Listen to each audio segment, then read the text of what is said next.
मानव को मानवता बनाए रखने के लिए सत्संग से जुड़ा रहना जरूरी है। मैं हमेशा कथाओं में कहती हूँ, एक पत्ता तब तक ही सुरक्षित है जब तक वो पेड़ से जुड़ा है। पेड़ से टूटा, पांवों में कुचला जाएगा, वाहनों में कुचला जाएगा। पेड़ से टूटते ही धीरे धीरे 1, 2, 4 दिन में सूख जाएगा। एक पत्थर तब तक सुरक्षित है जब तक पहाड़ से जुड़ा है। पहाड़ से अलग होते ही वो भी कहीं घरों में, सीढ़ियों में, दरवाजों में लगा दिया जाएगा।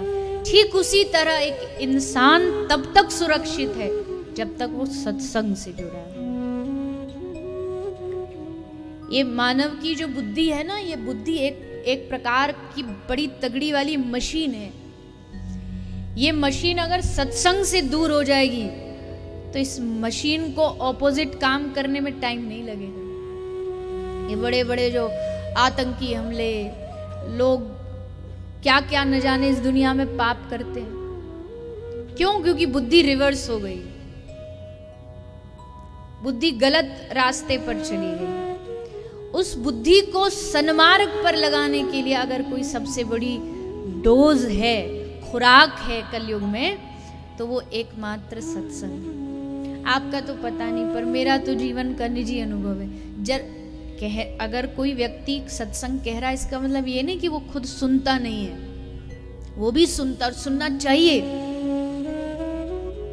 तो अगर आप कुछ दिन ही सत्संग से दूर रहो, किसी कारण से नहीं सुन पा रहे, तो धीरे धीरे आप अपने आप को थोड़ा सा निर्बल महसूस करने लगोगे, थोड़ा हताश, निराश। और जैसे ही सत्संग सुना तो फिर से एक एनर्जी आ जाती है।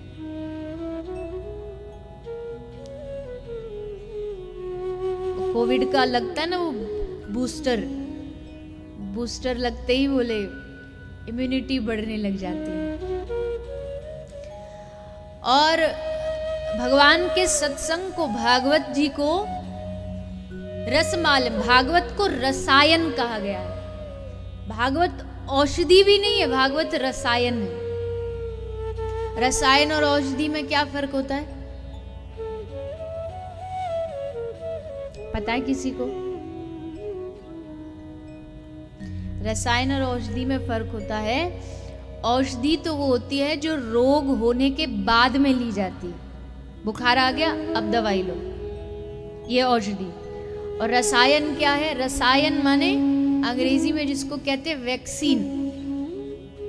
वैक्सीन क्यों लगाई गई कोविड की? बोले कोविड ना हो, कोरोना ना हो, इसलिए पहले से जो प्रोटेक्शन है वो वैक्सीन का लगाया जाता है। तो भागवत जो है ये औषधि नहीं है, भागवत रसायन है।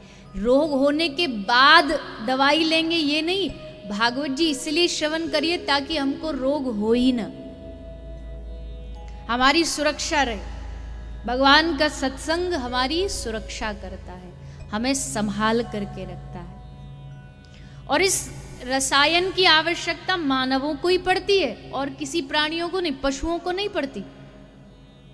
पशु तो बेचारे भगवान ने उनको जैसा बनाया, कुत्ता कुत्ता बन के जन्म लेता, कुत्ता बन के जीता और कुत्ता बन के मर जाता है। शेर शेर बन के जन्म लेता। अब शेर को आप लाख प्रवचन सुना दो कि शाकाहारी बनना चाहिए तो कैसे छोड़ देगा मांसाहार? भगवान ने उसको वैसा बनाया है। शेर का कोई एम्बिशन नहीं होता। कभी किसी शेर ने ये नहीं सोचा होगा कि मैं तरक्की करके चांद पे जाऊंगा। बताइए, सोचा कभी?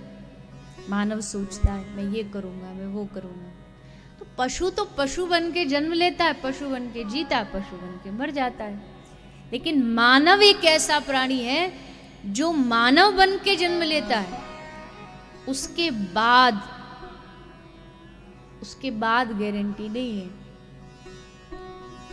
कहते हैं ना, इंसान को हैवान बनने में समय नहीं लगता। उस अमानवता से बचने के लिए मानव को सत्संग की जरूरत होती है।